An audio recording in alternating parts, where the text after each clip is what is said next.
കൃഷി ചെയ്യാൻ നിശ്ചയദാർഢ്യമുണ്ടെങ്കിൽ വീടിന്റെ മട്ടുപ്പാവിലും കാർഷിക വിപ്ലവം തീർക്കാമെന്ന് തെളിയിക്കുകയാണ് വടകര മണിയൂർ സ്വദേശിനി സെമീറ.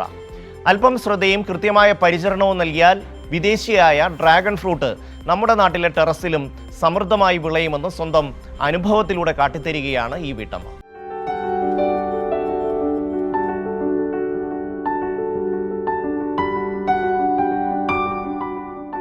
ആരും കൊതിക്കുന്ന അഴകോടെ മട്ടുപ്പാവിൽ വിളഞ്ഞു നിൽക്കുന്ന ഇവ വെറുമൊരു കൗതുകമല്ല, ഒരു വീട്ടമ്മയുടെ കഠിനാധ്വാനത്തിന്റെയും കൃഷിയോടുള്ള സ്നേഹത്തിന്റെയും മധുരമുള്ള ഫലമാണ്.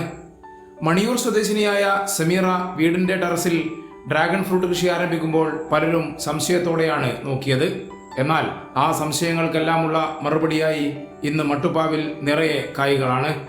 പരിമിതമായ സ്ഥലത്ത് കൃത്യമായ പരിചരണവും ജൈവ കൃഷി രീതികളും പിന്തുടർന്നതോടെ മികച്ച വിളവ് ലഭിച്ചു. ഇതിപ്പം മലേഷ്യൻ റെഡാണ്. പിന്നെ ഞങ്ങൾക്ക് ഇപ്രാവശ്യം കുറേ വിളവ് കിട്ടിക്ക്. അപ്പം ആദ്യമായിട്ടാണ് ഇപ്രാവശ്യം ഉണ്ടായത്. 2 വർഷമായി ഞാനിത് കുഴിച്ചിട്ടിട്ട്. എൻ്റെ മോളെ വീട്ടിൽ നിന്ന് ഒരു തണ്ട് കൊണ്ടുവന്ന് കുഴിച്ചിട്ടാണ്. ഇനിയുള്ളത് പലോറുണ്ട്, പിന്നെ അമേരിക്കൻ ബ്യൂട്ടി ഉണ്ട്. മെയിനായിട്ട് കോഴി വളമാണ് ഇടുന്നത്, പിന്നെ ആട്ടും കാഷ്ടം, പിന്നെ ഇടയ്ക്ക് എല്ലുപൊടി ഇടും. വേറെ വളമായിട്ടൊന്നും വേറെ കൊടുക്കലില്ല. ഇവിടെ സ്ഥലമില്ലാത്തൊരു കുഴപ്പങ്ങളും. ബാക്കി കുറേയൊക്കെ ടെറസുമേലും, ബാക്കി താഴെയാണ് കുഴിച്ചിട്ട്, ചട്ടിയിൽ വെച്ചിട്ടാണ് കുഴിച്ചിട്ട്. പൂർണ്ണമായും ജൈവ രീതിയിലാണ് പരിചരണം. ഡ്രാഗൺ ഫ്രൂട്ടിൽ മാത്രം ഒതുങ്ങുന്നതല്ല സെമീറയുടെ കൃഷി.